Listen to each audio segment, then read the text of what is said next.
मीच मज व्यालो पोटा आपुली आलो आजी पुरले नवस किंवा आता पुरले नवस निरसोनी गेली आस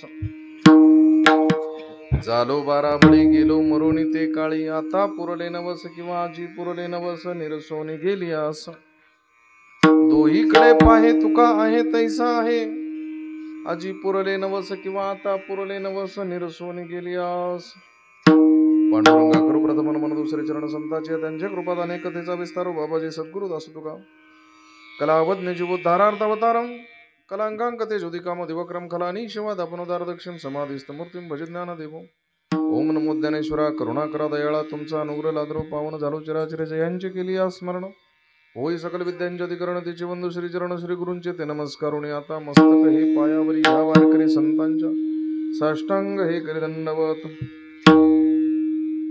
प्रस्तुत प्रसंगी प्राप्तस्थळी चिंतनरूपी सेवेकरता किंबहुना कीर्तना करता निवडलेला विषय अभंग जगद्गुरु तुकोबबाराय यांचा स्थितीपर प्रकरणातील अभंग आहे। अभंगाचा भाव अर्थ हा अत्यंत पृथक आहे।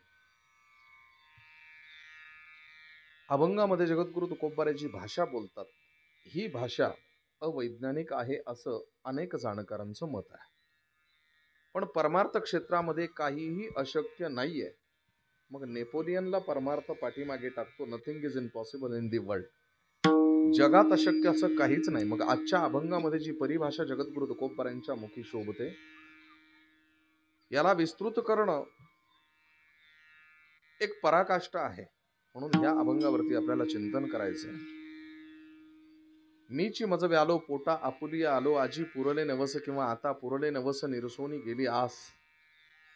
5 कल्पापर्यंत ह्या सृष्टीचं उत्थापन, या सृष्टीचं उत्सर्जन शास्त्रीय नियमाप्रमाणे इतर कुठल्या पद्धतीने होत असेल, पण 5 कल्पांच्या नंतर मैथुनी सृष्टीचा आरंभ झाला। 4 खाणी प्रारंभ झाल्या, अंडज, जारस, स्वेदज आणि उद्भिज। या 4 खाणींमध्ये प्रजनन प्रक्रिया, नवीन जीवाला जन्म देणं, ह्या ज्या काही संकल्पना आहेत याचे काही नियम बनवले गेलेले आहेत। पुरुष पुरुषाच्या संपर्कात आला की उत्पत्ती शून्य आहे, स्त्री स्त्रीच्या संपर्कात आली की उत्पत्ती शून्य आहे, नपुसक स्त्री किंवा पुरुषाच्या संपर्कात आला तर उत्पत्ती शून्य आहे। मात्र मेल आणि फिमेल अर्थात पुरुष आणि स्त्री दोघांच्या संबंधातून एका नवीन जीवाची उत्पत्ती होणं शक्य आहे। त्यातूनच अंडज खाणी निर्माण होते, त्यातूनच जारज खाणी निर्माण होते। स्वेदज खाणीच्या संदर्भात बोलायचं जर ठरलं तर दुर्गंधीच्या ठिकाणी निर्माण होणाऱ्या संघर्षातून एका विशिष्ट जीवाचा जन्म होतो। ओवा, लिखा वगैरे जे प्रकार आहेत, आणि शेवटची उनी आहे त्याला म्हणतात उद्भिज। या उद्भिज खाणीमध्ये आजपर्यंत आम्ही बघत आलोय, एका बीजापासून दुसऱ्याची उत्पत्ती होत असते। एका बीजा केला नाश मग भोगिले कणीस वगैरे सारखी प्रमाण आहेत। जर असं असेल तर जगद्गुरु तुकोबबाराय जो सिद्धांत मांडतात, हा सिद्धांत विज्ञानाला अनुसरून नाही आणि पौराणिक संदर्भही देत नाहीत, पण हा संदर्भ स्थितीवरती आल्याच्या नंतर साधकाच्या मुखातून प्रकट व्हावा एवढा प्रगल्भ आहे।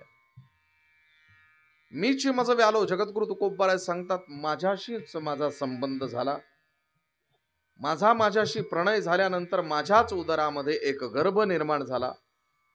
गर्भस्थ जीव दुसरं तिसरं कोणी नसून मीच आहे।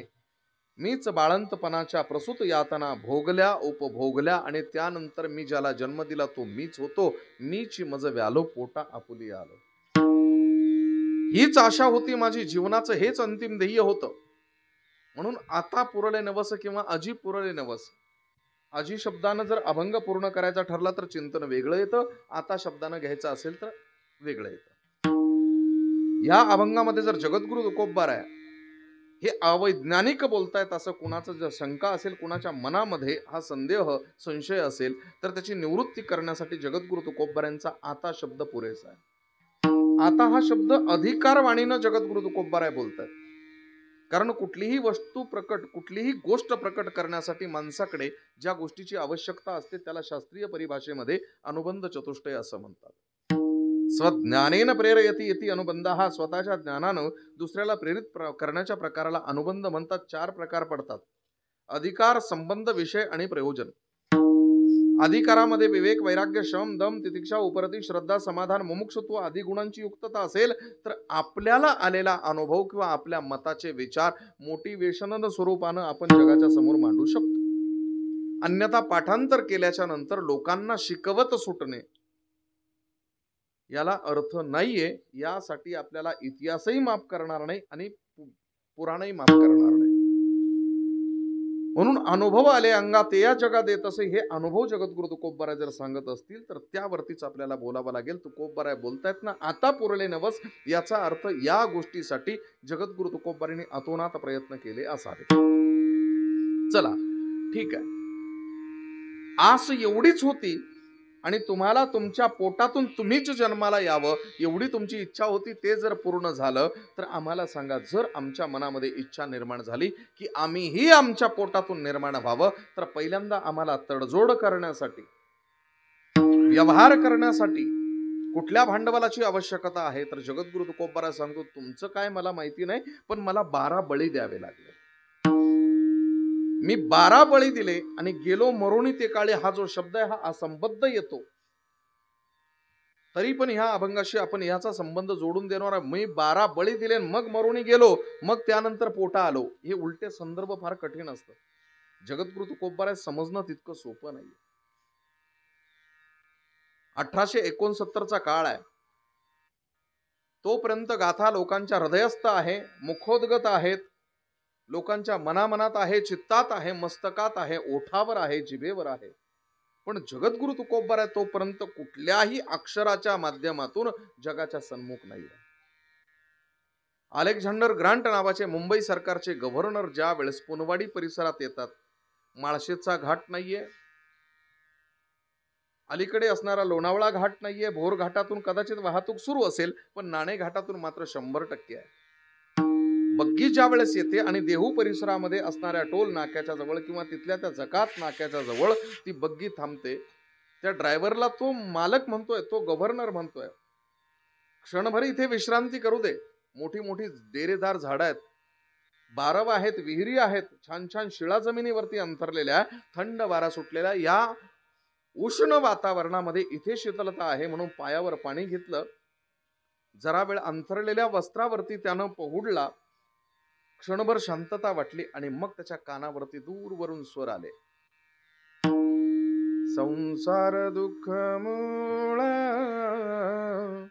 चौकडा इंगळ. ते ओढून ताणून घेतलेल्या ताना हृदयाच्या तारा छेडत होत्या.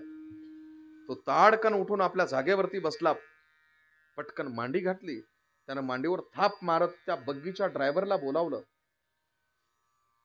त्या बग्गीच्या ड्रायव्हरने सांगितलं, काही साहेब चुकलंय का? काही नाही रे, हा दूरवरून येणारा स्वर माझ्या हृदयाला छिन्न विछिन्न करतोय, सांग हा गाण्याचा प्रकार कोणता? त्यानं सांगितलं, लोकसंगीत आहे. कसलं लोकसंगीत? अभंग गायन आहे. वाह, किती मधुर स्वर आहेत रे, जणू काही तन्मयता आणि त्या तन्मयतेची बेचैनी वाढवत आहे. काय शब्द असतात रे ते? त्यानं सांगितलं, ते शब्द असे असे आहेत. 4-2 अभंग त्याच्याही मुखोद्गत होते. मला जरा याला स्पष्ट करून सांगशील का? स्पष्ट करण्यासाठी तो ज्यावेळेस बोलू लागला, तन्मय झालेला तो इंग्रज अधिकारी म्हणतो, मला तात्काळ ह्या कवीला भेटायचंय. त्यानं गुपचूप खाली मान घातली. सर, मी या कवीशी आपली भेट घालून देऊ शकत नाही, हे माझं दुर्दैव आहे. का रे बाबा, एवढा व्हीआयपी आहे का? व्हीआयपी नाहीये. 200 वर्ष त्यांना इहलोकामधून परलोकाच्या यात्रेला जाऊन झालेले आहेत, सदेह गेलेत. 200 वर्ष. मग त्यांचं वाङ्मय इथे आहे ना? हो.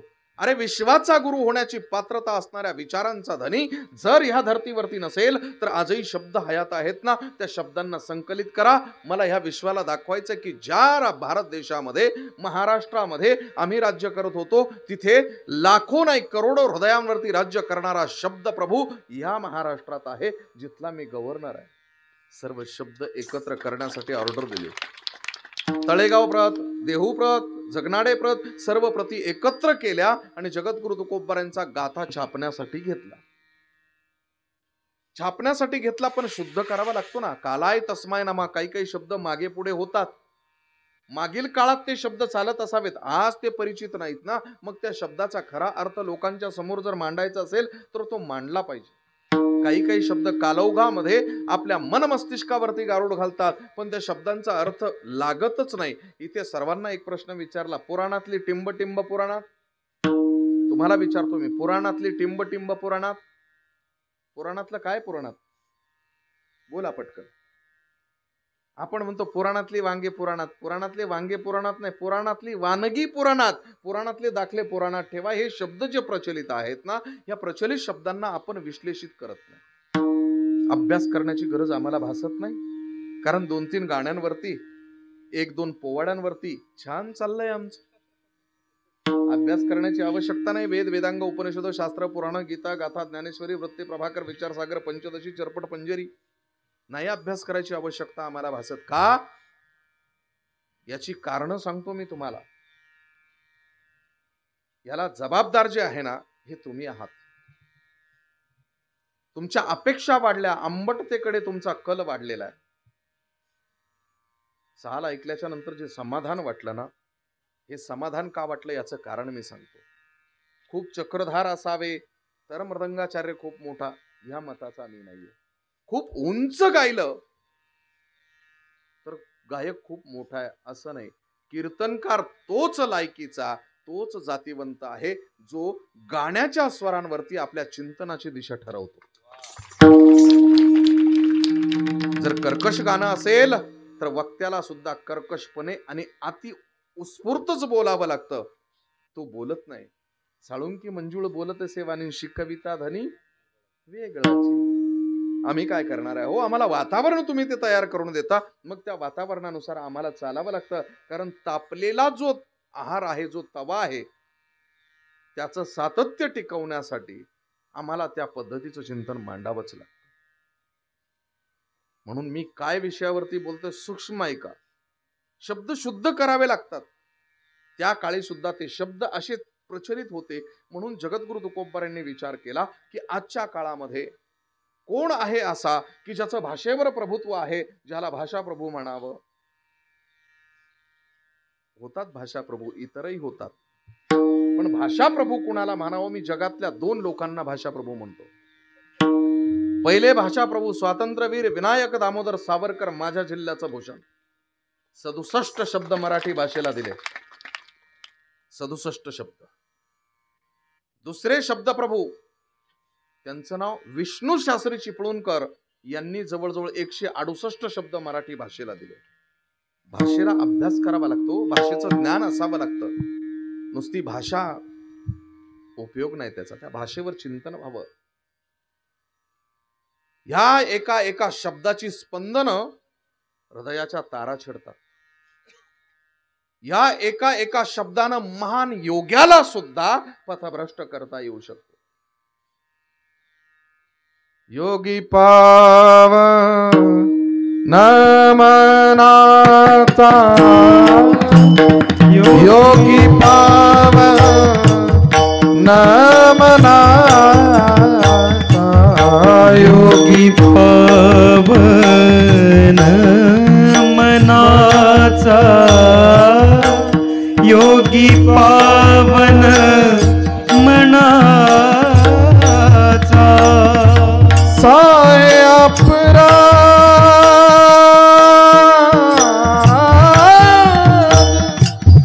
जनाचा जनाचा जनाचा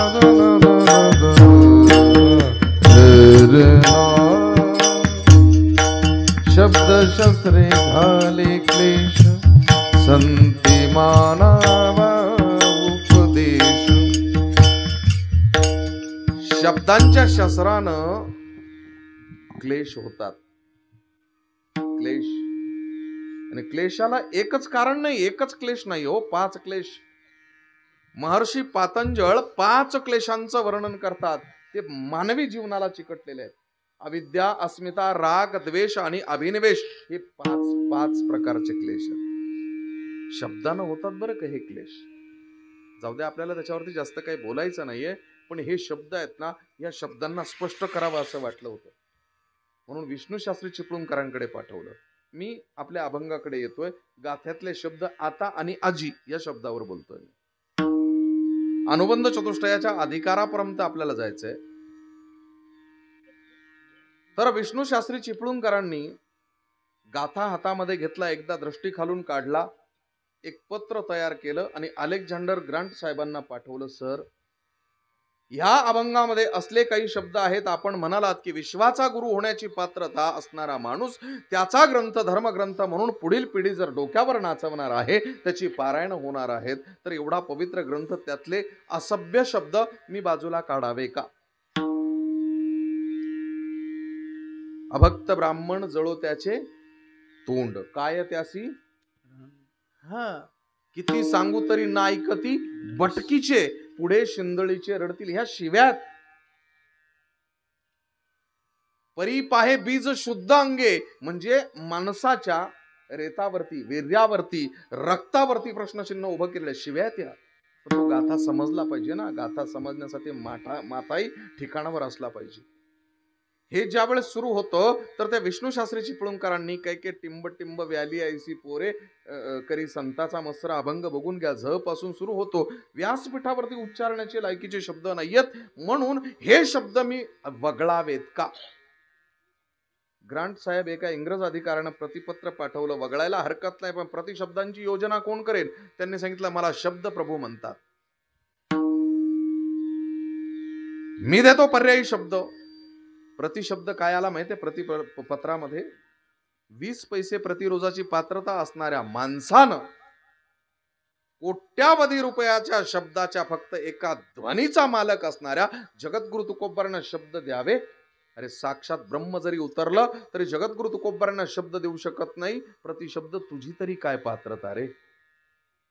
म्हणून हा जो गाथा आहे, हा गाथा जगद्गुरु तुकोबांच्या अंतःकरणातल्या वेदना आहेत, त्यांच्या आलेल्या अनुभवाची उपरती आहे.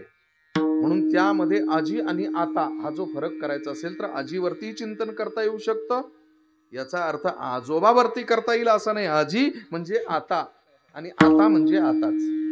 आता तुम्ही आता गायलं तर आतावर करूया, कारण प्रिंटिंग मिस्टेक होते कधी कधी. आणि मोबाईल म्हणजे काय माहितीये का?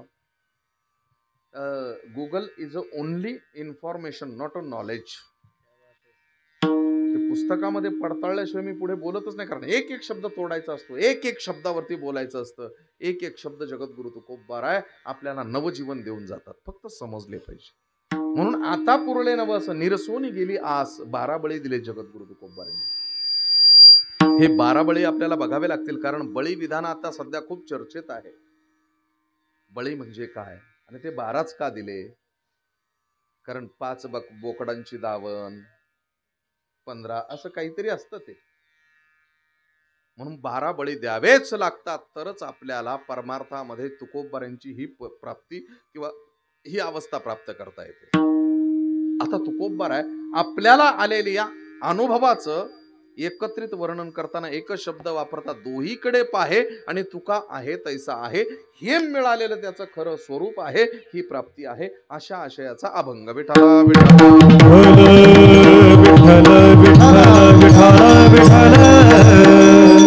अभंगावर चिंतन करा. आता हार आता घालायचा का?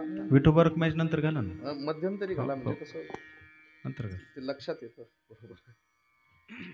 तुम्ही उठलात तेही बरं झालं, म्हणजे तुमची नावही माझ्या लक्षात आली. पटकन दृष्टी फिरवली की लक्षात येतं. ते कीर्तनाचे ओव्या पाठ असो नसो, श्लोक पाठ असो नसो, रुचा हे पाठ असो नसो, पण ती नावं पाठ झाली पाहिजे आमची. जर नाही झाली ना तर मग उपयोग नाही. मग ट्रेंडिंगला चालत नाही, आम्ही मार्केटला चालत नाही. मार्केटचा विचारच केला नाही आपण कधीच नाही हो. त्या मार्केटमध्ये खेळायचंय ज्या मार्केटमधल्या लोकांना आज मार्केट आहे आणि ती आपली चर्चा करतात. दुर्लक्षित व्हायचं नाही,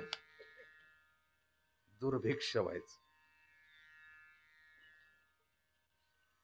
तर हा जो कार्यक्रम या ठिकाणी सुरू आहे, मी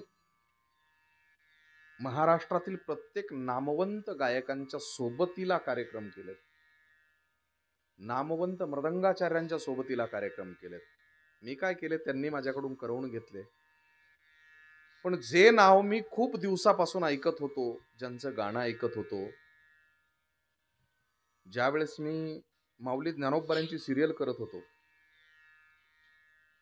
त्यावेळेस माझ्या नजरेमध्ये टायटलसाठी आणि मध्यंतरी जी गीतं आहेत, जी अभंग आहेत, ते अभंग करत असताना माझ्या मनामध्ये असणारी नावं, त्यापैकी एक नाव, महाराष्ट्रामध्ये धगधगतं नाव.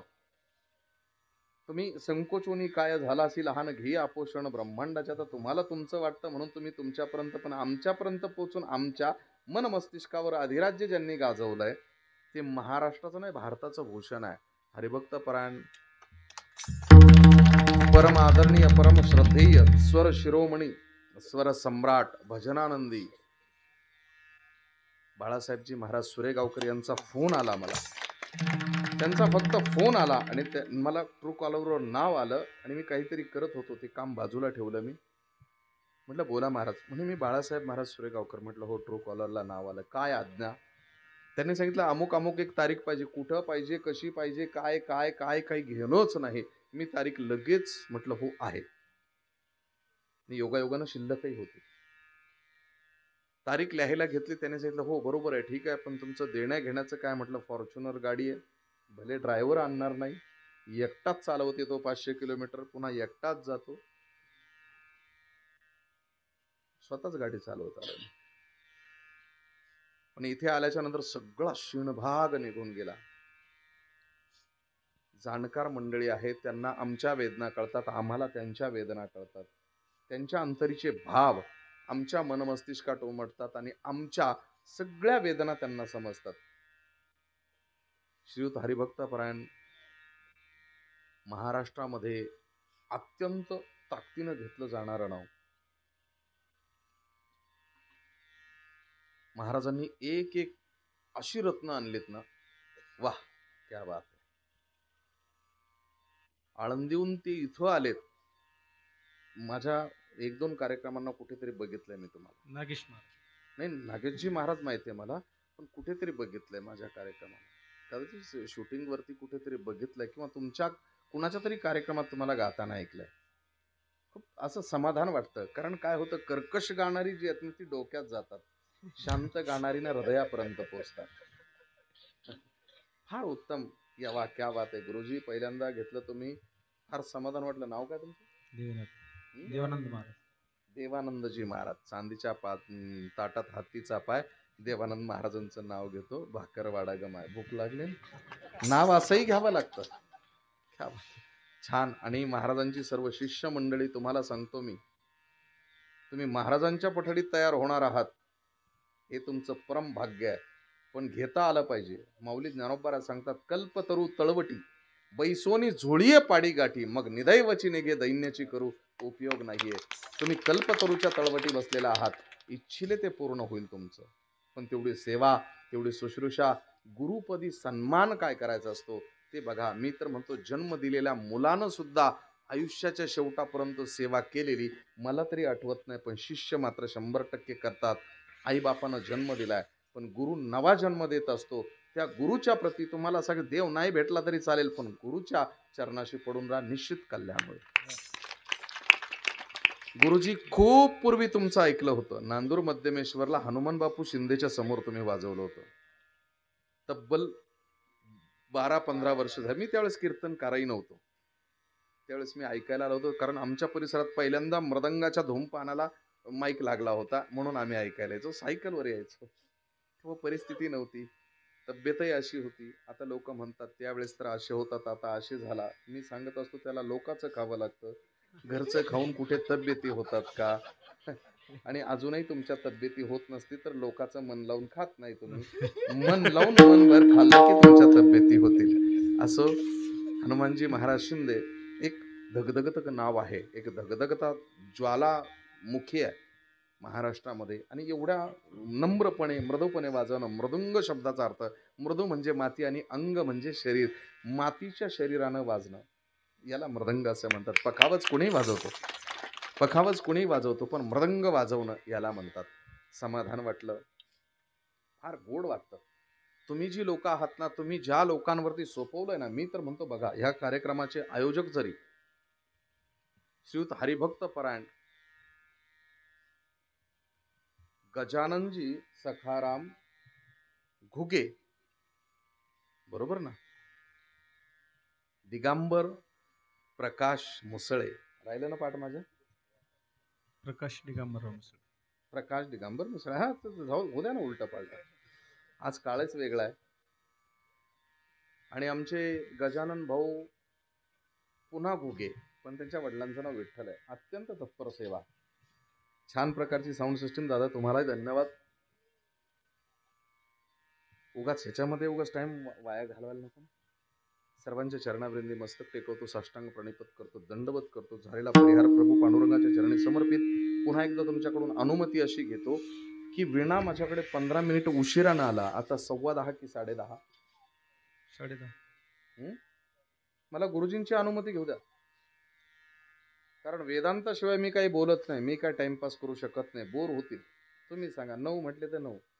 माझं कसं, इसगाव तिसगाव, भिकाऱ्याला 40 गाव, कीर्तन करायला 45 गाव, आपल्याला 48 गाव आहे. तो रोजच उठरे धन तोच धंदा आहे. त्याच्यामुळे तुम्ही सांगा मला, मी 9, 8, 10, 15 पर्यंत कार्यक्रम करेल. 10-15 म्हणजे तसं मोठे ते 10-15 खूप कमी होतात, पण 10-15, 10 वाजून 15 पर्यंत कार्यक्रम करेल. तिथून वाटलं तुम्हाला तर अनुमती घेईल आणि पुढचे 10-15 मिनिटं वाढू शकतो. सर्वांच्या चरणावृंदी मस्तक साष्टांग प्रणिपात, दंडवत. झालेला परिहारा प्रभू पांडुरंगाच्या चरणी समर्पित. निर्धारित वेळेत अभंगामध्ये प्रवेश. विठ्ठला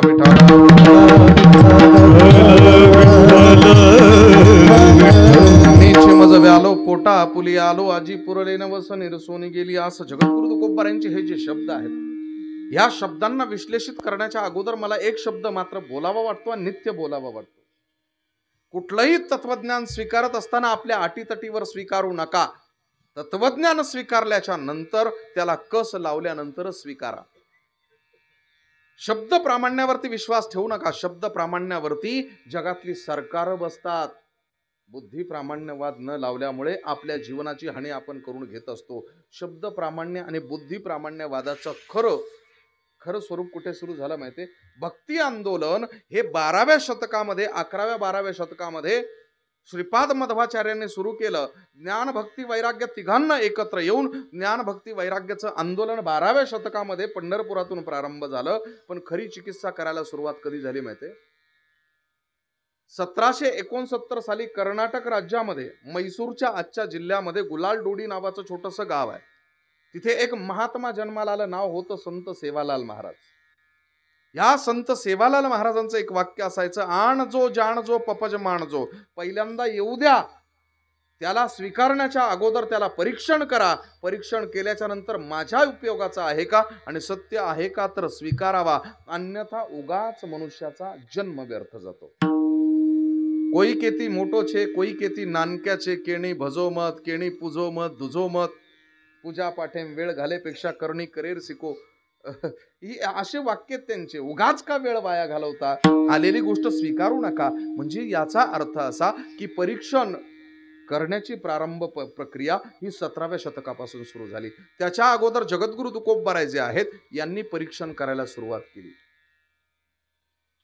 ते म्हणतात की कुठलीही गोष्ट स्वीकारण्याच्या अगोदर त्याच्यावरती परीक्षण केलं पाहिजे. मग तुकोबाराय, आम्हाला हा तुमचा प्रबंध पटलेला नाही की मनुष्यानं स्वतःच्याच शरीरावर प्रयोग करावे आणि मग स्वतःला प्रकट करावं. हो, माणसाचं ध्येयच ते असावं.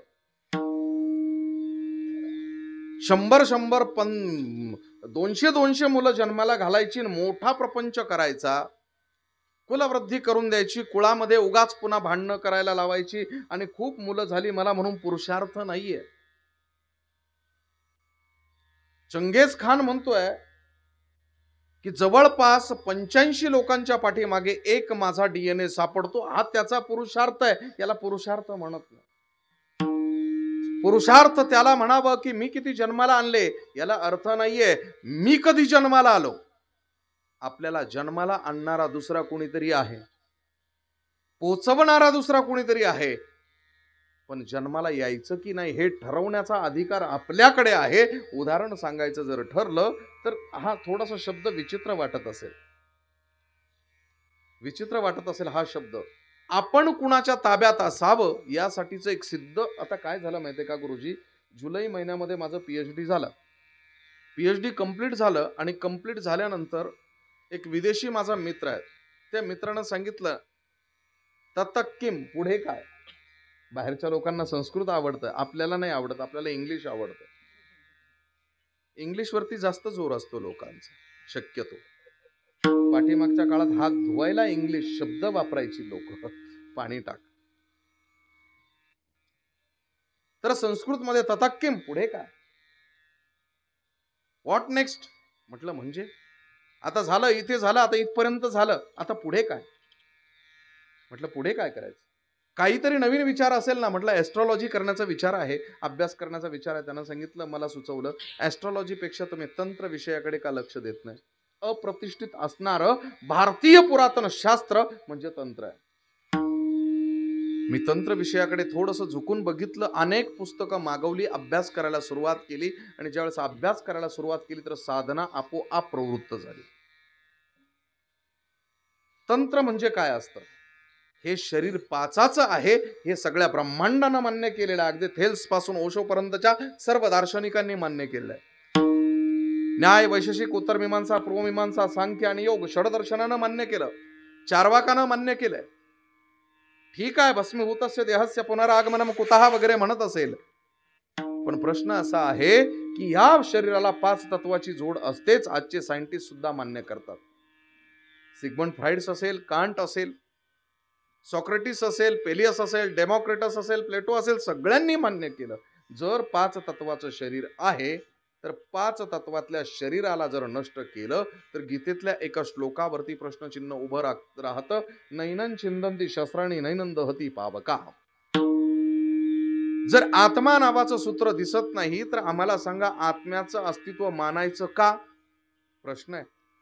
जर आत्म्याचं अस्तित्व मानायचंय, हे शरीर आत्म्यानं प्रेरित आहे, तर आत्मा दिसत नाही पण त्याचे परिणाम जर शरीर चालतं आहे हे 100% ओळखायचं कशावरून. प्रमाण आहेत. वृत्ती प्रभाकर बघा, अनुपलब्धी, अर्थापत्ती, उपमान, अनुमान, शब्द आणि प्रत्यक्ष ही प्रमाण आहेत. न्याय दर्शन नावाचं जे दर्शन आहे अत्यंत कठीण आहे. द्रव्य, गुण, कर्म, सामान्य, विशेष, समवाय, अभाव हे पदार्थ मानलेले आहेत, त्यामध्ये अभाव 4 आहेत.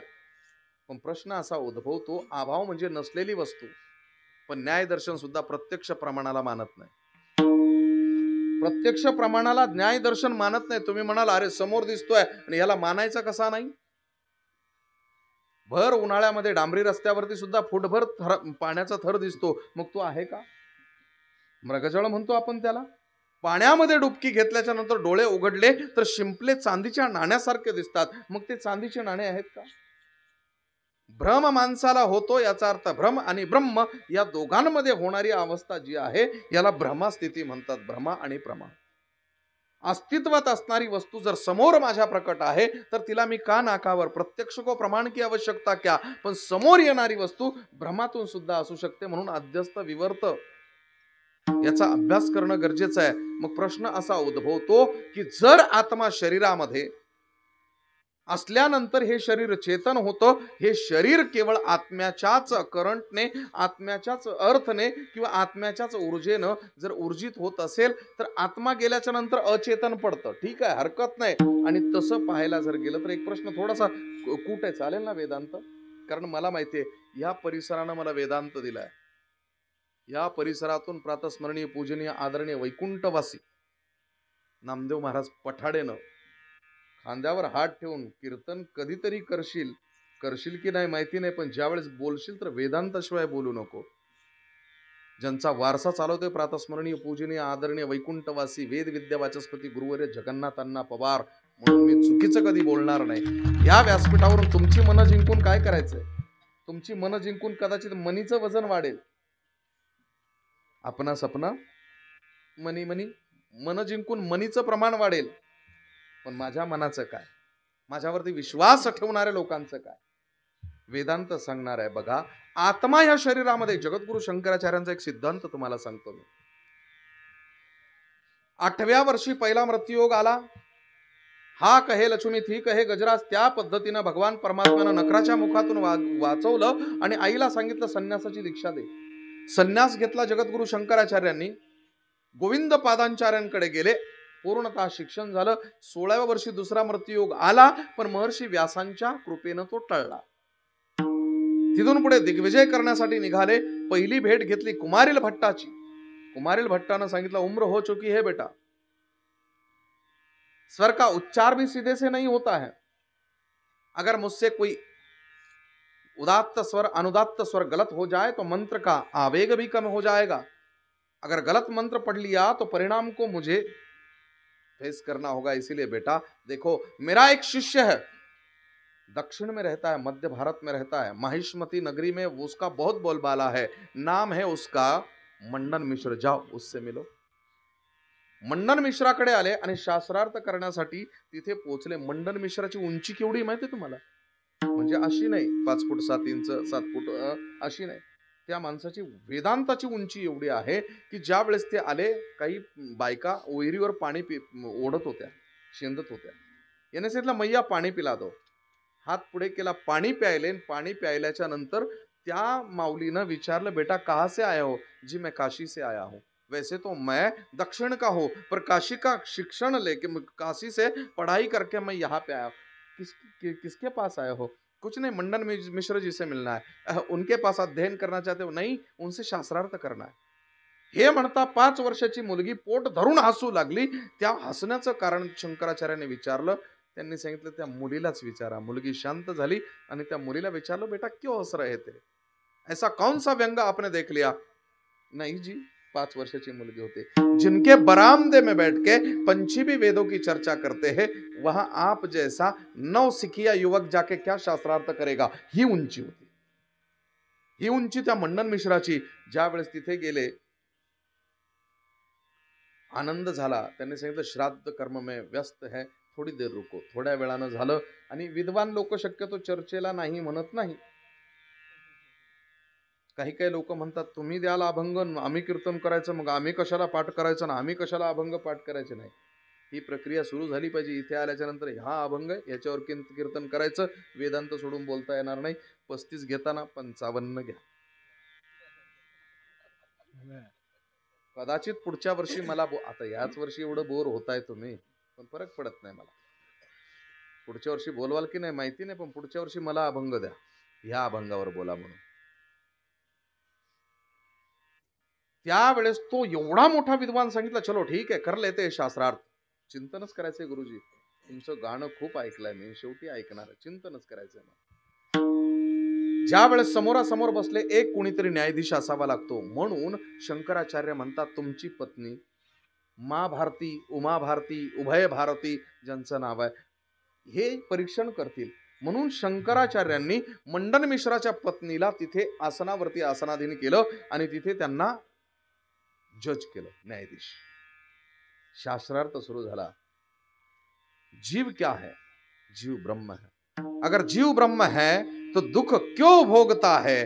त्यांनी सांगितलं, जीव माया के अधीन हुआ तो दुख भोगता है. अनेक प्रकारची चर्चा झाली आणि शेवटी मंडन मिश्र हे परास्त झाले. मंडन मिश्र परास्त झाले. अट काय होती माहितीये? जो कोणी परास्त होईल त्यानं प्रायश्चित्त घ्यायचं. मंडन मिश्र परास्त झाले, संन्यास दीक्षा घ्यायची आणि शंकराचार्यांच्या हातून घ्यायची. शंकराचार्य परास्त झाले तर मंडन मिश्रानं मंडन मिश्राच्या पत्नीनं त्यांना मुलगी बघायची, लग्न लावून द्यायचं आणि संन्यास धर्म नष्ट करायचं. एवढं मोठं पण लागलेलं. ती उमा भारती म्हणते, बस निर्णय हो चुका है, मंडन मिश्र जी हार गए हैं, ये मैं घोषित करती हूं. बाकीचे सगळे साधू साधू साधू जीतम जीतम. उमा भारतीनं सांगितलं, अरे रुको, पहिले मुझे पदच्युत तो कर दो. पाटावरून खाली उतरवलं, न्यायासनावरून खाली उतरवलं. म्हटले निर्णय पूर्ण झालेला नाहीये. मी म्हणाले की मंडन मिश्र हारले, याचा अर्थ तुम्ही जिंकलात असं नाही. ते म्हणे जर ते हारले तर जिंकलोय मीच ना. म्हटले नाही, ते हारलेत पण तुम्ही जिंकलेला नाही, कारण ते माझं अर्ध अंग आहे, मी त्यांची अर्धांगिनी, आता माझ्याशी चर्चा करा. अशी असते बरं का माऊली. तुमच्या 1500तले 500 देणार नाही तुम्ही ना. त्या माऊलीनं नवरा देण्याच्या अगोदर तुम्ही म्हणता जा मेल्या मर एकदाचा, निघ इथून, काय कटकट लावली तू. पण त्या माऊलीनं आपला नवरा सोडवण्यासाठी सांगितलं आता माझ्याशी चर्चा करा. चर्चेमध्ये बरं का सुरेगावकर गुरुजी, चर्चेमध्ये पहिला प्रश्न तिने विचारला, क्या शास्त्रों की गिनती में अगर प्रजनन प्रक्रिया ये अविभाज्य घटक है तो इस अविभाज्य घटक में कोई ग्रंथ संहिता भी मानी जाती होगी. जगतगुरु शंकराचार्य सांगतात जी हा, वात्सायन का कामसूत्र ग्रंथ एक संहिता माना जाता है.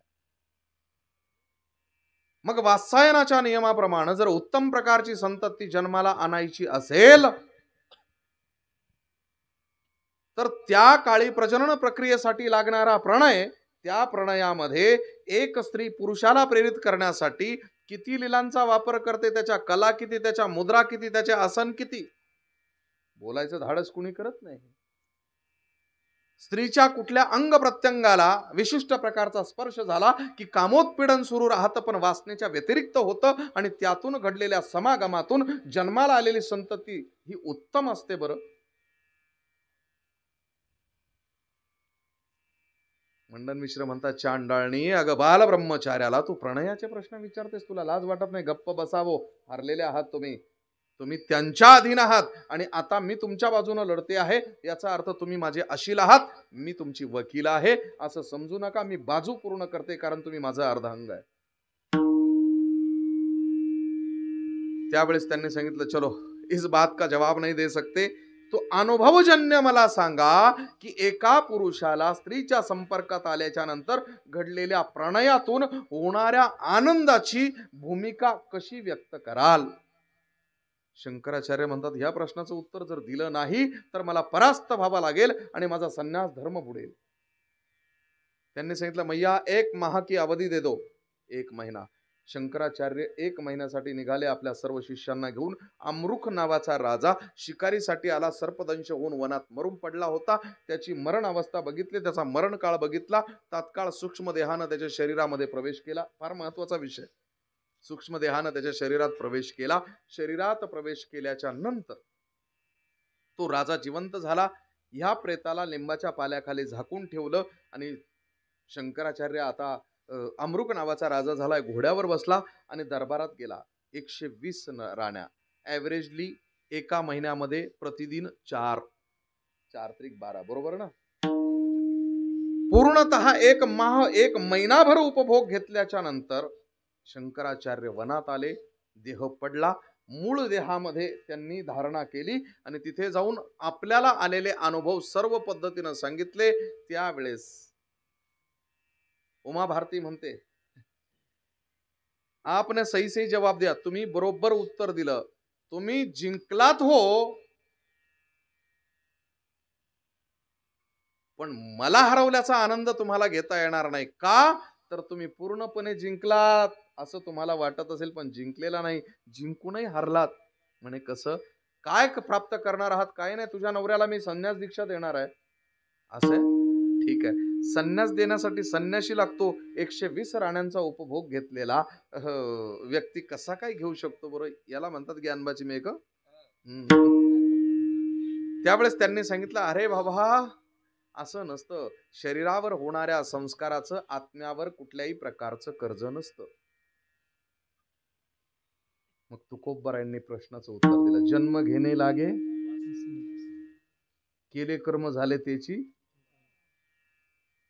मग जर आत्म्यावरती कुठलाही ओझं नाहीये, ज्या शरीरावरती ओझ आहे भोगाचं संस्काराचं, तर सगळा देह जर जाळून राख करतात तर तो आत्मा निर्विकार, नैनन छिंदंती शस्त्राणी नैनन दहती पावका, निघून जातो, जळत नाही, वाहवत नाही, काहीच त्याला नष्टता येत नाही आणि आत्म्यावर संस्कार होत नाही. आत्मा जर सुखदुःख विरहित आहे तर मग मागील जन्माचे भोग आत्मस्वरूपानं पुढे येतात. कशा रूपानं? कशाने येतात? जुन्या गाडीवरचा फायनान्स नव्या गाडीवरचा फायनान्सरला कधीही ओव्हरटेक करू शकत नाही, हात लावायची ताकद नाही. शब्द थोडेसे कठीण आहेत, समजून घ्या फक्त. हे सगळं झाल्यानंतर मला सांगायचं असं आहे की या प्रश्नाचं उत्तर असं दडलेलं आहे की मानवी शरीरामध्ये ज्यावेळेस आपण देहाला आग लावतो गुरुजी, आग लावतो, 5 तत्वाच्या शरीरातून फक्त 2च तत्व जळतात, पृथ्वी तत्व आणि जल तत्व. वायू तत्वाला नष्ट करता येत नाही, सुगंधित दुर्गंधित करता येतं, गर्दीत बसून दुर्गंधित तर छान करता येतं, आणि पुन्हा नाकबुलही जाता येतं. नाही बाबा, मला काही ऍसिडिटी वगैरे नाहीये. एखाद्या वायूला शुद्धही करता येतं, अशुद्धही करता येतं, पण वायूला नष्ट करता येत नाही. परावर्तित करता येतं, ऑक्सिजन हायड्रोजन मध्ये जातो, ऑक्सिजन नायट्रोजन मध्ये गेलं करता येऊ शकेल, पण ऑक्सिजन वायू त्यातला नष्ट करता येऊ शकत नाही. बरोबर. हा माईक आहे का नको? पेन समजा, पेन पेन ठेचून ठेचून त्याचा भोगा केला, पेनची निब नष्ट केली, पेनचा तो पुढचा जो बॉल पॉइंट असतो तो नष्ट केला, शाई नष्ट केली, त्याचं कव्हर नष्ट केलं, सगळं नष्ट झालं, पण त्यातला पदार्थ नष्ट झाला नाही, त्यातलं जे अणू आहे तो नष्ट झाला नाही. चला सोडा, बरोबर, त्याचं मूळ सूत्र नष्ट होत नाही.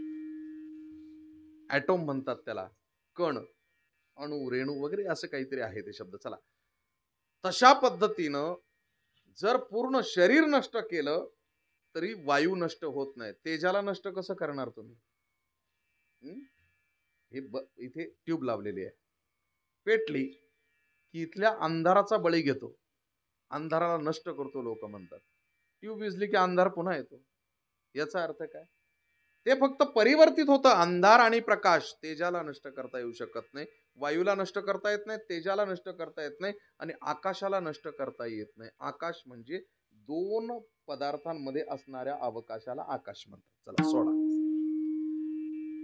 मला सांगा, जर मी तुम्हाला इथे काहीतरी अदवा तद्वा बोललो, चुकीचं बोललो, तुम्हाला वाईट वाटलं, खूप राग आला, तो राग स्टोअर करणारं इंद्रिय तुमच्या शरीरात कुठे आहे मला दाखवा जरा. नाहीतर जगातल्या कुठल्याही वैज्ञानिकाला मी प्रश्न विचारतो, सांग रे बाबा, तुला मी अदवा तद्वा बोललो किंवा वाईट साईड बोललो, तुला राग आला, पण तो राग तू स्टोअर केला कुठे? व्यक्त तर कुठेही करतो तो. इथं नाही झाला तर बायको जवळ करतो.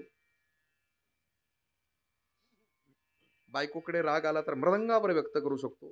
तुमचं नाही बोलत मी, तिथे मारायची ताकद इथे लावू शकतो.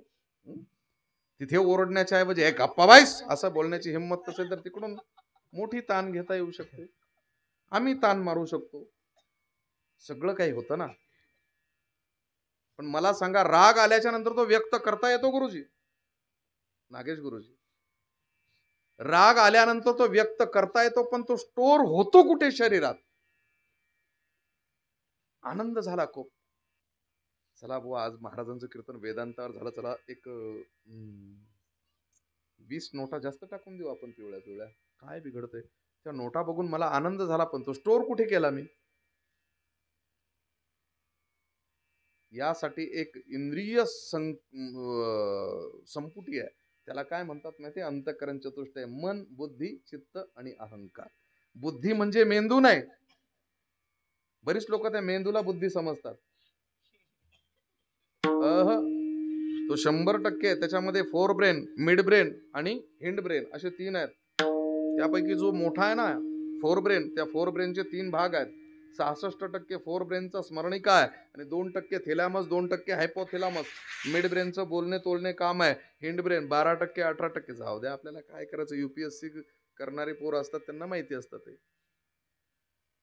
मी हे सूत्र मांडत असतो. माझे व्हिडिओ बघा तुम्ही, माझा चॅनल आहे, चॅनलचं नावच खूप अवघड आहे म्हणून सर्च होत नाही. तो जलाल महाराज सर्च केलं, स्क्रोल करत करत करत जा आणि एका फळ्यावर काहीतरी लिहिताना दिसतो मी, तो चॅनल लाखात भारी एक वारकरी, तो चॅनल सबस्क्राईब करा, म्हणजे त्याच्यावरचे सगळे व्हिडिओ, सगळ्या जातीचा अनुभव सांगू शकतो मी.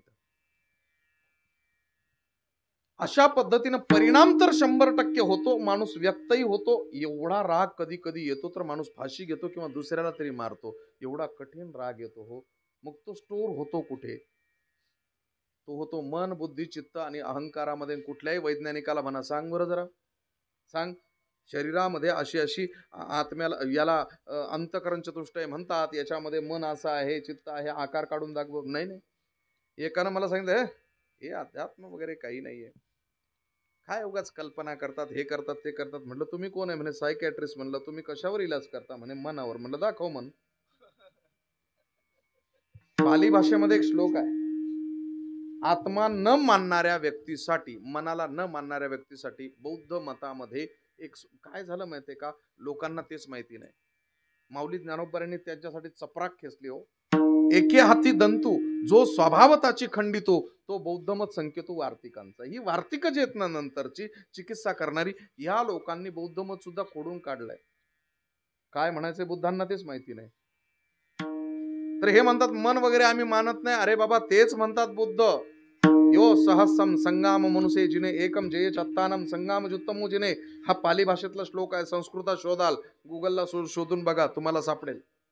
10,000 योद्ध्यांना जिंकणाऱ्या एखाद्या योद्ध्याला मी शून्य समजतो, पण ज्यानं स्वतःचं मन नावाचं इंद्रिय जिंकलं, अशा 10,000 योद्ध्यांना जिंकणाऱ्या 10,000 योद्ध्यांपेक्षा मला तो मोठा वाटतो. म्हणून मन हे आकळत नाही.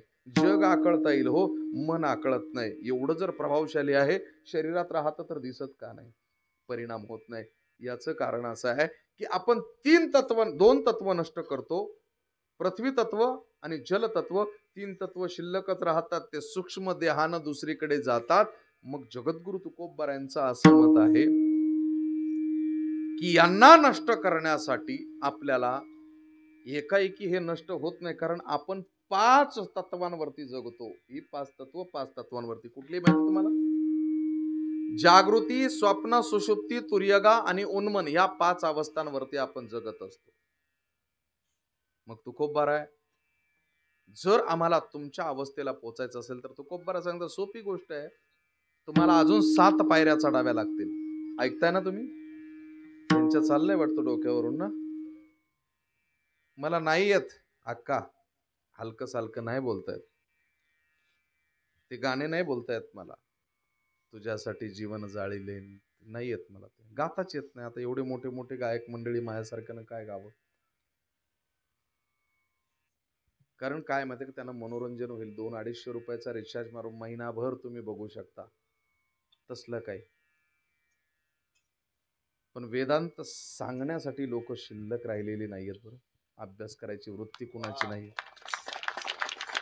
जीवाचं कल्याण करायचं असेल आणि या धर्म मंडपात येऊन खरोखर तुम्हाला काही ऐकावंच वाटलं तर हे ऐका, हे गरजेचं आहे. तुम्हाला वाटत असेल हा मी तर UPSC करणार आहे, MPSC करणार आहे, हेच आहे त्याच्यात, हेच आहे, ते नाहीये दुसरं नाचून गाऊन. 6 कोटी 6 मिनिटाचे घेणारी नटी 6 मिनिट नाचते गाण्यावर, अंगठ्यानं दाबून चल, नाही आवडत दुसऱ्यांदा. पण हा वेदांत तुमचं कल्याण करणार आहे. हा जिल्हा साधारण सुधारण लोकांचा जिल्हा नाही हो, हा संत सम्राट नामदेव महाराजांचा जिल्हा आहे. हा गुरुवर्य प्रातस्मरणीय पूजनीय आदरणीय वेदांत वाचस्पती पठाडे महाराजांचा जिल्हा आहे. खूप मोठे मोठे महात्मे इथं घडून गेलेत बरं.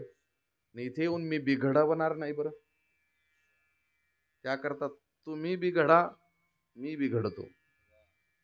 हा परिसर कृपा करणारा परिसर आहे. म्हणून अपेक्षा मी जास्त वेळही तुमचा घेणार नाही. आपलं होत आलं, थोडं राहिलं, एक 20 मिनिटात उरकतो, 20-22 मिनिटात. तुम्ही म्हणाल अभंगाच्या पहिल्या चरणाला नाही, आपण कुठं घेतलंय उगतं सगळं, अभंग सुटलाच पाहिजे ते असं नसतं. ते गुरुवर्य प्रातस्मरणीय पूजनीय आदरणीय वैकुंठवासी वेद विद्या वाचस्पती जगन्नाथ अण्णा पवार यांनी अभंग लिहून दिला होता. ऐसा ज्याचा अनुभव शब्दावर 40 कीर्तन केले गुरुजी, समोर बसून ऐकले त्यांनी. 1 नाही 2 नाही 5 क्विंटल पुस्तकं मस्तकात आहेत. 2 युनिव्हर्सिटीच्या 3 विषयावर PhD आहेत. नुसतं असं नाही, माझं नाव तुम्ही वाचलं असेल, कुठे आहे ते जलाल महाराज सय्यद, ते सय्यद आडनावाभोवती तुम्ही फिरत असाल गर गर गर गर गर गर गर गर. ज्या दिवशी माझ्या गळ्यात माळ पडली ना, त्या दिवशी जात सुद्धा गळून पडली बरं.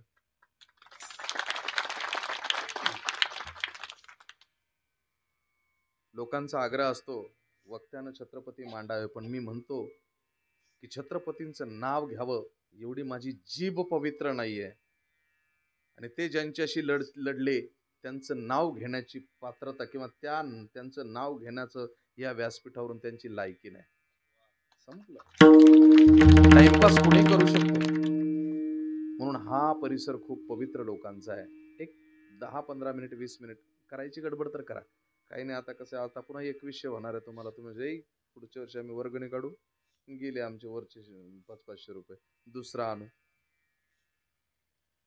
विठ्ठला विठ्ठला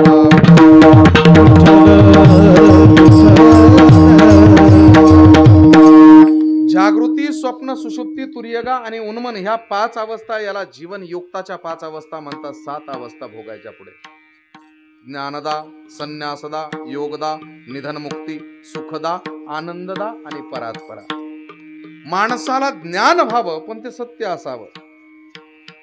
सत्य ज्ञानानंत गगनाचे प्रावरण, सत्य ज्ञानानंद गगनाचे प्रावरण, सत्य ज्ञानानंद गगनाचे प्रावरण, सत्य ज्ञानानंद गगनाचे प्रावरण, सत्य ज्ञानानंद गगनाचे प्रावरण, सत्य ज्ञानानंद गगनाचे प्रावरण, सत्य ज्ञानानंद गगनाचे प्रावरण, सत्य ज्ञानानंद गगनाचे प्रावरण. नाही रूप वर्ण गुण जेथ, नाही रूप वर्ण गुण जेथ, हरी नाही रूप वर्ण गुण जेथ. दोहारे श्री हरी पहिला डोळे बारी, दोहारे श्री हरी पहिला डोळे भरी. नाही रूप वर्ण गुण जेथ, नाही रूप वर्ण गुण जेथ, नाही रूप वर्ण गुण जेथ. दोहारे श्री हरी पहिला डोळे बारी, दोहारे श्री हरी पहिला डोळे गगनाचे. म्हणून सत्य ज्ञान असावं. ज्ञान सत्य असावं म्हणजे असत्यही ज्ञान असतं का? मग सत्य आणि असत्य दोन्हींच्या मध्ये मिथ्या आहे. मिथ्या म्हणजे असत्य नाहीये. पण सत्य ज्ञान म्हणजे काय? तर सत्य ज्ञान आपल्यापर्यंत जे चालत आलं. चला ज्ञानाची प्राप्ती करायची ना, मग काय करायचं?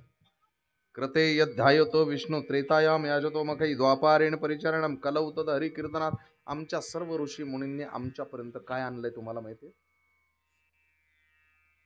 4 प्रकारचे वेद आहेत. ऋग्वेद, यजुर्वेद, सामवेद आणि अथर्ववेद. पहिला फक्त एकच ऋग्वेद. याच्या 3 शाखा तैत्तिरीय, आरण्यक आणि ब्राह्मण. त्यातून उपनिषदांनी आमच्या समोर मांडलं. ऋग्वेद प्रज्ञानम ब्रह्म ऐतरेय उपनिषद. यजुर्वेद अहम ब्रह्मास्मि बृहदारण्यक उपनिषद. यजुर्वेद त्यानंतर सामवेद तत्वमसी छांदोग्य उपनिषद. हे सगळं आलं ना, अयमात्मा ब्रह्मा वगैरे. यातून उपनिषदांची संख्या वाढली. आणि मग जगद्गुरु शंकराचार्यांनी सांगितलं ना, कुठेतरी पाणी मुरतंय. एवढी लोक आपलं आपलं मत मांडतायत, मग नेमकं वेदाचा अर्थ काय कोणी सांगायचा?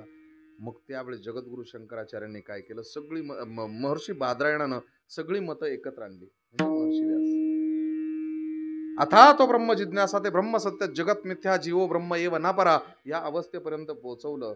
त्याला म्हणतात ब्रह्मसूत्र, वेदांत दर्शन. त्या वेदांत दर्शन अर्थातच ह्या सर्व उपनिषदांचं सार गीता. सर्व उपनिषदो गावो दोग्धा गोपालनंदना पार्थो वत्स सुधीर भोक्ता दुग्धम गीतामृतम मत. गीता ही सर्व उपनिषदांचं सार. गीता अलंकार नाम ज्ञानेश्वरी. ज्ञानेश्वरीचं सार काय? हरिपाठ. हरिपाठाचं सार काय? हरी शब्द जो 108 वेळेस उच्चारला जातो. म्हणजे वेदांचा सार जर फक्त नामस्मरणच आहे तर इतर गोष्टींवरती विश्वास ठेवून उगाच दोरीचा साप का करत बसलात तुम्ही? गहिनीनाथ महाराजांनी दोघांना दीक्षा दिली. त्यापैकी एका व्यक्तीचं नाव होतं निवृत्तीनाथ महाराज, दुसऱ्या व्यक्तीचं नाव होतं संत सहिरोबा. संत सहिरोबा आणि अमरनाथ हे दोघे जण शिष्य होते, मित्र होते. त्या सहिरोबाचं एक भजन आहे. हरि भजना विन काळ दिद्दिन्ना तटदिन्ना तत्तिन्ना तटदिन्ना. हरि भजना विन काळ, हरि भजना विन काळ, हरि भजना विन काळ, हरि भजना विन काळ, हरि भजना विन काळ गालब नको रे. हरि भजना विन काळ गालब नको रे. दुरीच्या जाणबा विवने बाबा, दुरीच्या जाणबा विवने बाबा.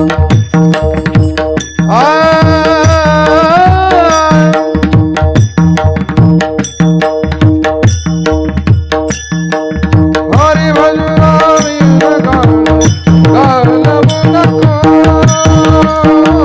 बरोबर आहे की नाही? माणूस जो आहे ना, हरिभजनाविन भजन करायच्या नादाला लागून तो काय करतो माहितीये का? सगुण निर्गुणाच्या भेदात वेळ वाया घालवतो. कबीरजींना विचारलं, क्या आप प्रभु रामचंद्र जी को मानते हो? त्यांनी सांगितलं, जानता हूं. देखा है आपने? जी हाँ. कैसे दिखते? रंग नहीं, रूप नहीं, नहीं वर्ण छाया, निराकार निर्गुण तू ही रघुराया, मैं गुलाम. बस बस बस बस बस. तुलसी जी भेटले, क्या आप भी मानते हो? त्यांनी सांगितलं, जी हाँ.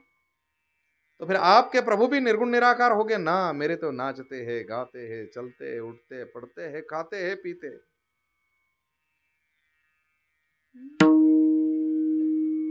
ठुमक चलत रामचंद्र बाजत पैंजनिया.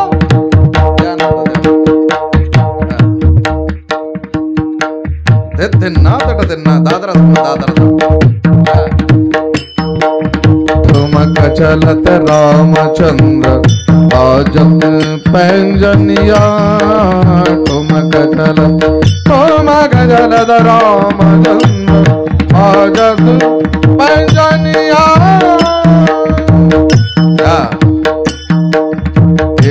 खेलते उठत जात गिरत भूमि लट पटाय. खेलते उठत जात गिरत भूमि लट पटाय. दाय मातु गोद लेत दशरथ किरनिया. ठुमक चलत रामचंद्र पैंजनिया. ठुमक चलत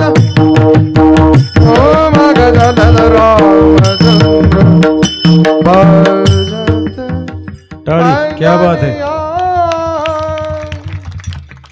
ते म्हणतात माझे प्रभू नाचतात गातात, आणि हे म्हणतात रंग नाही, रूप नाही, नैवर्ण छाया. बरोबर आहे नाही?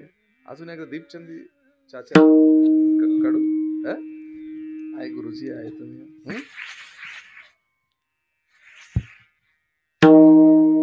वारकरी संप्रदाय अपडेट आहे.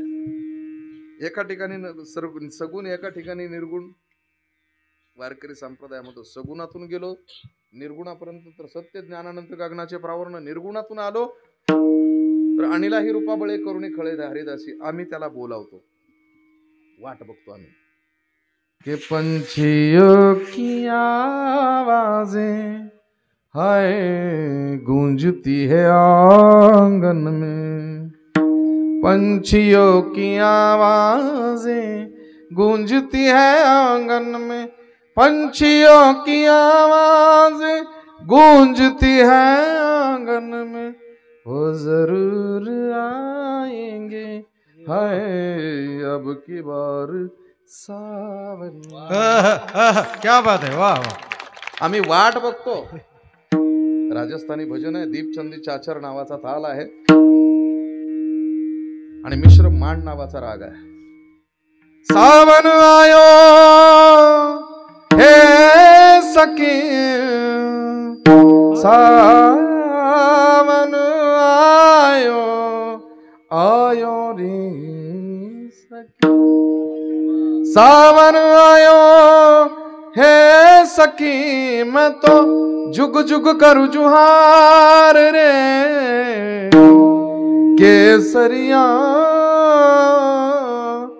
बालमा पधारो मारो देश रे पधारो मारो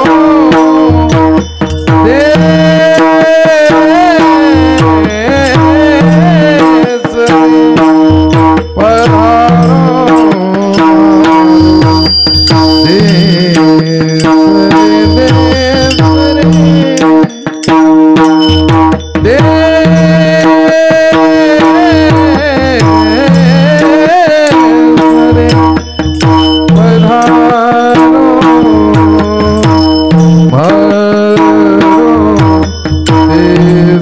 रे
पधारो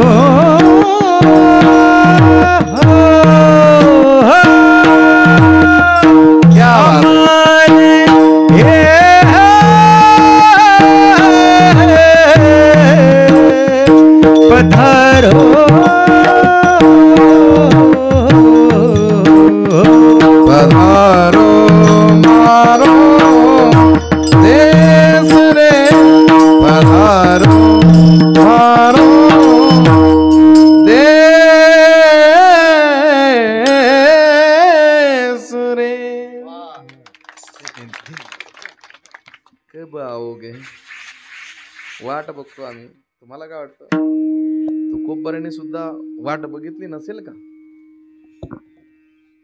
वाट बघितली जगद्गुरु तुकोबराने. ए बाबा तुझी आठवण येते रे. माऊली ज्ञानोबरांनी वाट बघितली ती तर फार विचित्र आहे. माऊली ज्ञानोबरांचं नातं काय, तुमचं आमचं नातं काय? तसं माऊली ज्ञानोबा आहे म्हणतात माझं आणि समाजाचं नातं काय. कोण म्हणतं नामा म्हणे आता लोपला दिनकर बाप ज्ञानेश्वर समाधिस्थ. बापाचं नातं ज्ञानाचा सागर सखा मित्राचं नातं. ज्ञानाबाई माझी अनाथाची आईचं नातं. पण माऊली ज्ञानोबरांचं आणि आमचं नातं हे जरी असेल तर देवाशी काय नातं जोडलं त्यांनी माहिती तुम्हाला? प्रेयसीच. प्रियकर आणि प्रेयसीचं नातं जोडलं. पण ते प्रेमही काही वेगळंच होतं. तुमचं आमचं सेमच असतं तसं त्यांचं आमचंही सेमच होतं. जसं आपल्यालाही वाटतं लग्न ठरतं गुरुजी. लग्न ठरल्या मुलगी आणि मुलगा ज्यावेळेस एकत्र बोलायला जातात पहिल्यांदा तो एक गोष्ट मागतो. काय मागतो? काही कुठं विचार नेऊ नका. तो म्हणतो मला मोबाईल नंबर द्या ना तुमचा.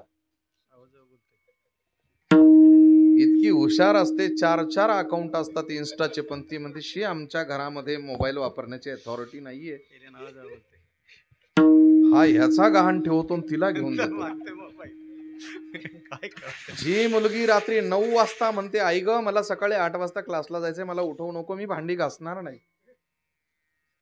त्या मुलीला आज 7 वाजताच क्लासला जायचंय पण 4 वाजता टुंग वाजलं काय मेसेज आला. काय बोलतात काय माहिती बाबा. 4-4 5-5 वाजेपर्यंत मेरे बाबू ने थाना थाया मेरे बाबू ने पाणी पिया. अरे मेला होता का इतके दिवस? तो खाईल, तो काय, तो काही खाईल, मुरुम खाईल, माती खाईल, तुला काय करायचं? जगलाय आशेवर, 4 दिवसानं होणार आहे पिवळा, एकदाचा कशाला टेन्शन घेते तू पण आणि तो पण. ही अवस्था असते प्रेयसीची. माऊली ज्ञानोबा प्रेयसीची भूमिका पार करतात. त्यांना सुद्धा त्या मंचकावर पडल्याच्या नंतर खालीवर होतं बरं. मानवी जीवनाच्या अवस्था सांगतो गुरुजी. एक सांगतो मी तुम्हाला. माऊली ज्ञानोबा आहे ज्ञानेश्वरी लेखनाच्या काळामध्ये त्या नेवाशामध्ये असं सहज त्या मंडपाच्या बाहेर आले आणि आकाशाकडे बघत होते. मुक्ताईने विचारलं, काय बघतोयस रे दादा? काही नाही ग, बघ ना किती ढग दाटून आलेत. काय रे, ढगांकडे बघून तुला काय वाटतं? त्यांनी सांगितलं, उदकाचे ने आवेशे लखलखित. ते म्हणतात 2 ढग एकत्र येतात आणि 2 ढग एकत्र आले, घर्षणातून विजेची निर्मिती होते. कोण म्हणते? माऊली ज्ञानोबा आहे. पण ज्या वेळेस ते प्रेयसीची भूमिका पार पडतात त्यावेळेस ढग येतात. ढगांकडे बघून मुक्ताई म्हणते, काय रे, अजूनही तुझा त्या विजांचा आणि त्या विजेचा थिसिस पूर्ण झाला नाही का? माऊली ज्ञानोबा सांगतात, नाही ग, ढग तेच आहेत पण भावना वेगळ्या आहेत. घनु वाजे घोण घोण वारा वाहे रोण जोण. घनु वाजे घोण घोण वारा वाहे रोण जोण. घनु वाजे घोण घोण वारा वाहे रोण जोण. घनु वाजे घोण घोण वारा वाहे रोण जोण. भवतार कुहाकाना वेगी भेटवा का. घणू वाजे गुण गुण वारवा हे रोण जोण. घणू वाजे गुण गुण वारवा हे रोण जोण. वेगी भेटवा का. कुहाकाना वेगी भेटवा का. घनु वाजे गुण वारा वाहे रोण जोण. घनु वाजे गुण गुण वारा वाहे रोण जोण. आता माऊली ज्ञानोबरांच्या अंतःकरणात प्रेमांकुर आहेत. त्यावेळेस त्यांच्या डोक्यामध्ये वेगळाच कुठला तरी सायंटिस्ट होता. ही अवस्था आहे. एक छोटीशी रचना आहे बरं का गुरु, छोटीशी रचना आहे, 3 तालाचा अध्याय, गोड रचना आहे. माऊली ज्ञानोबा सुद्धा मंचकावर एका प्रेयसी प्रमाणात पहुडतात. त्यांची सुद्धा तळमळ सुरू झालेली आहे आणि ती त्यांच्या शब्दातून त्यांनी व्यक्त केलेली आहे. पडिले दूर देशी माझ आठवे मान ताक धक धनक तक धक धनक ताक धक धनक तक. पडिले दूर देशी माझ आठवे मान. पडिले दूर दे पडिले दूर देशी देशी पडिले दूर.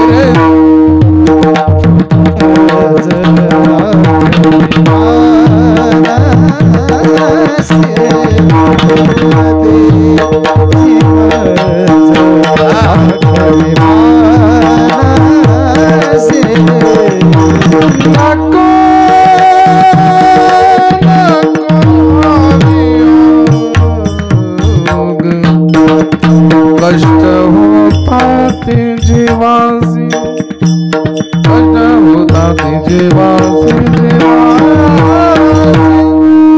कष्ट होतात जीवासी, जीवासी जीवासी जीवासी. पडिले दूर नडतात आठवे मनसे. पडिले दूर देशी मनसे आठवे मनसे.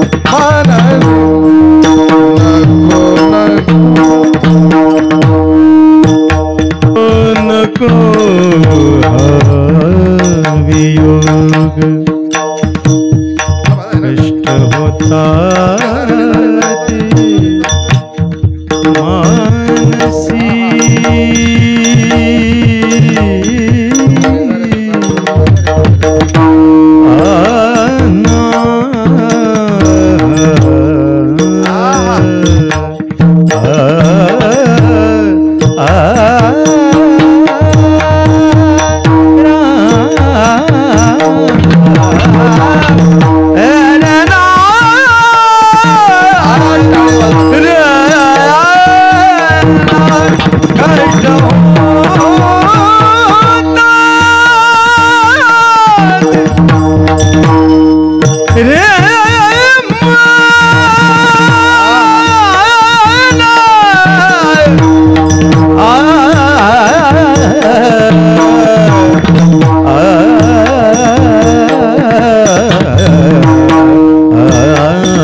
देवाचे कष्ट होतात देवाचे कष्ट होतात पडले दोर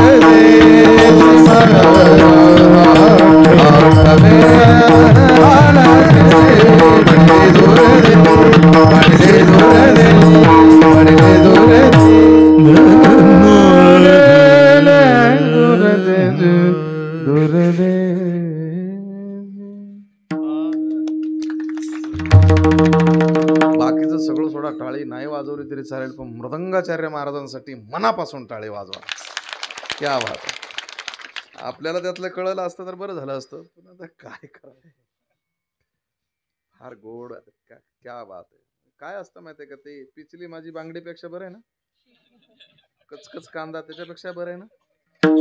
अजून काय आलंय नवीन, अजून काहीतरी आलंय, काहीतरी आता ते खूप जास्त आहे बघा, ते कुणीच नव्हतं रे. आता फक्त पायात घुंगर बांधायची बाकी आहे. हे बरं आहे, कमीत कमी दर्जेदार आहे. रश्मे उर्फ कोणी भाई, त्याच्यात 3 तालाचा अद्दान 4 तालाची चौपट आहे. एवढं खास होत काय आता, ते मला आवड आहे, छंद आहे, मी ऐकत असतो कधी कधी, बरं वाटतं जरा. छगन चौगुले, मनोज भडकवाड, शाहीर बाळासाहेब भगत, काय ऐकावं म्हणजे काय ऐकवता येईल यावरती विशेष भर असावा. एकदा का प्रेयसी बनून बघितलं की ते ज्ञान जे आहे ना, ते ज्ञान प्रेमात बदलतं. ज्ञानदा, त्यानंतर संन्यासदा, संगतीची इच्छा प्राप्त होते.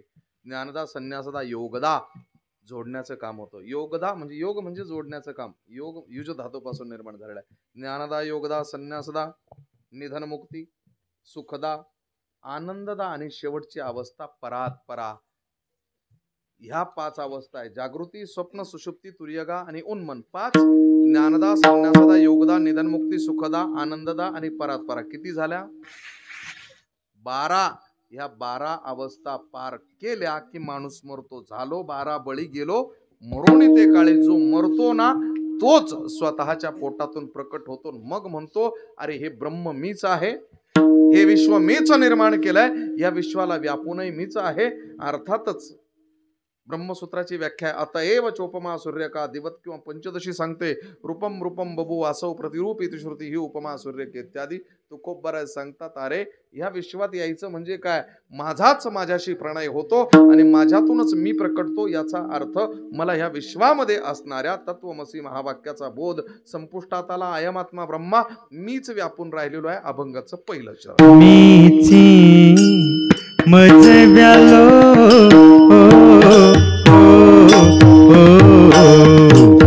मीची मज व्यालो मीची मज व्यालो मीची मज व्यालो मीची मज व्यालो मीची मज व्यालो मीची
दिवस एवढी छान चाल झाल्यावर टाळीच हे कसं अण्णांच्या काही काही चाली होत्या ही आपण सेल्फ क्रिएट चाल म्हणतो. या अशा प्रकारच्या चालींचा आविष्कार होत नाही आणि हे अभिप्रेत आहे आजच्या पिढीला. नवीन चालींचा आविष्कार व्हावा, नाहीतर असलेल्या चालींचा बहिष्कार करणं एवढं सोपं नाहीये. ते ट्रेंडला चालतात. मीची मज व्यालो पोटा आपुली आलो, त्यासाठी 12 बळी देऊन मारावं लागतं. झालो 12 बळी, गेलो मरून ते काळे. 12 बळी म्हणजे 5 जीवनयुक्ताच्या अवस्था आणि 7 जीवनमुक्ताच्या अवस्था. त्यानंतर स्वतःमध्ये स्वतःचं निर्माण होत असतं. हीच इच्छा होती. आजी पुरले नवस किंवा आता पुरले नवस, निरसोनी गेले असं ही इच्छा माणसाची असावी. धन संपत्ती दौलत यश कीर्ती काही आपल्या सोबत येत नाही. आपल्या सोबत जे येतं ना ती आपली कीर्ती येते. आपल्या सोबत जे येतं ते आपलं कर्म येतं. म्हणून त्या कर्मावरती दृढ राहून त्या कर्मानं कुणीतरी आम्हाला बांधावं एवढं आपण बांधिलं राहू नये. एवढं बांधील राहू नये. काय झालं माहितीये का, कदाचित तुम्ही बघितलं की नाही माहिती नाही, पण एबीपी माझाच्या माझा कट्ट्यावरती पाहुणा म्हणून गेलो होतो. तुम्ही जलाल महाराज जरी सर्च केलं तरी 2-3 क्रमांकाला मीच होतो. माझ्या आदल्या एपिसोडला माधुरी दीक्षित होत्या, त्यानंतर मी होतो, माझ्यानंतर श्रेयस तळपदे. तर त्या माझा कट्ट्यावरती गेल्यानंतर थोडं प्रभावित होऊन तिथल्या ज्या निवेदिका होत्या ज्ञानदा कदम, त्यांनी सांगितलं बाबा तुमच्याशी जरा बोलायचंय. म्हटलं बोला. कसं बोलावं तेच कळत नाही. मी चेहरा ओळखला. म्हटलं तुम्हाला काय बोलायचं ते बोलतं करणारी लोक आम्ही आहोत. मी बोलायला सुरुवात केली. म्हटलं एव्हाना तुमचं मुखावलोकन करत असताना शब्द पहा कसे आहेत, पण कृपया मला भाषा प्रभू म्हणू नका. शब्ददास म्हणालात तरी चालेल. ते म्हणाले, मी त्यांना सांगितलं म्हटलं एव्हाना तुमचं मुखावलोकन करत असताना, चित्रफितीवरती तुमचं अवलोकन करत असताना तुमच्या हृदयातल्या वेदना संवेदना उल्हास सर्व काही तुमच्या चेहऱ्यावरती दिसून येतो. पण आज तुमच्या ओठावर येणारा हसू तुम्हाला ओढून ताणून आणावं लागलं. याचा अर्थ इथे कुठेतरी आतमध्ये जखम झालीये, भळभळते आहे आणि त्याच्या वेदना तुमच्या चेहऱ्यावरचा हसू उखथळपणे येऊ देत नाही, निर्विकारपणे येऊ देत नाही. तिनं सांगितलं बरोबर. काही वेदना सांगितल्या. मी त्यांना सांगितलं एक मंत्र देतो, तो तुमच्या जीवनात कायमस्वरूपी लक्षात ठेवा. तुम्हाला आनंदी राहायचं ना, मंत्र देऊन जातो तुम्हाला. मी त्यांना सांगितलं प्यारे ये दुनिया कल भी थी और कल भी रहेगी, ना तुम कल थे ना कल रहोगे, क्योंकि पाश में काल के हो तुम. अजून सांगू तुम्हाला, घडलेल्या गोष्टींच्या बद्दल पश्चाताप करून आणि घडणाऱ्या गोष्टींची चिंता करता करता घडत असणारा वर्तमान काळ का बिघडवत आहात. म्हणून आजचा दिवस जगून घ्या. घडलेल्या गोष्टी घडून गेल्या आणि घडणाऱ्या गोष्टी घडतील, पण आता घडत असलेल्या काळाला का बिघडवत आहात. ही फिलॉसॉफी माझी नाही बरं. ये दुनिया कल भी थी और वो कल भी रहेगी, ना तुम कल थे ना कल रहोगे, तुम आज का जीना जी लो. ही फिलॉसॉफी कोणाची. ये दुनिया कल भी थी प्यारे और कल भी रहेगी. ये दुनिया कल भी थी और कल भी रहेगी. हम ना कल थे ना कल रहेंगे, क्योंकि हम पाश में काल के हैं.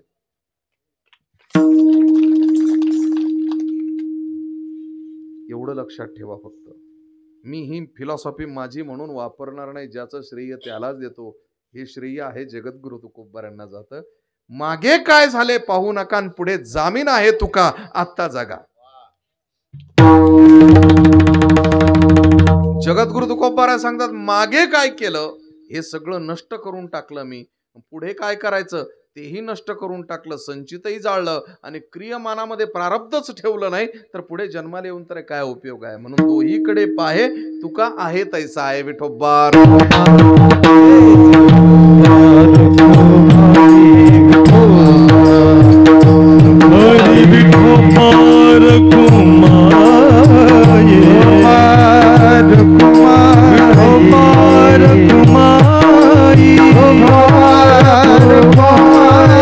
विठोबा रखुमाई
वेळेचे बरोबर 10:30 वाजलेले आहेत. 10:30 निर्धारित वेळेपेक्षा जरा जास्त बोललो, पण दिलेली वेळ तीच होती. मी चेहरे ओळखले, जरा मूडमध्ये आला होता तुम्ही. बडे दिनों के बाद कुछ चटणी भाकरी मिळाली. रोज श्रीखंड आम्रखंड खाऊन चवीला थोडा पालट दिला. सेवेला पूर्णविराम देण्यापूर्वी मी विशेषतः आयोजक श्री हरिभक्तपरायण गजाननजी घुगे आणि श्री हरिभक्तपरायण प्रकाशजी मुसळे, विशेष करून ह्या कार्यक्रमासाठी धावपळ करणारे आणि सर्वस्वी आपलं समर्पण करणारे बाळासाहेबजी महाराज सुरेगावकर, श्री हरिभक्तपरायण नागेशजी महाराज, श्री हरिभक्तपरायण विसरलो बुवा देवानंदजी महाराज, श्री हरिभक्तपरायण हनुमानजी महाराज शिंदे, सर्वांना धन्यवाद. सर्वांच्या चरणावृंदी मस्तक साष्टांग प्रणिपात दंडवत. छान प्रकारची ध्वनी व्यवस्था, त्यांनाही धन्यवाद. तुम्ही शांत बसलात, तुमच्याही चरणावृंदी मस्तक साष्टांग प्रणिपात दंडवत. सेवेला पूर्णविराम.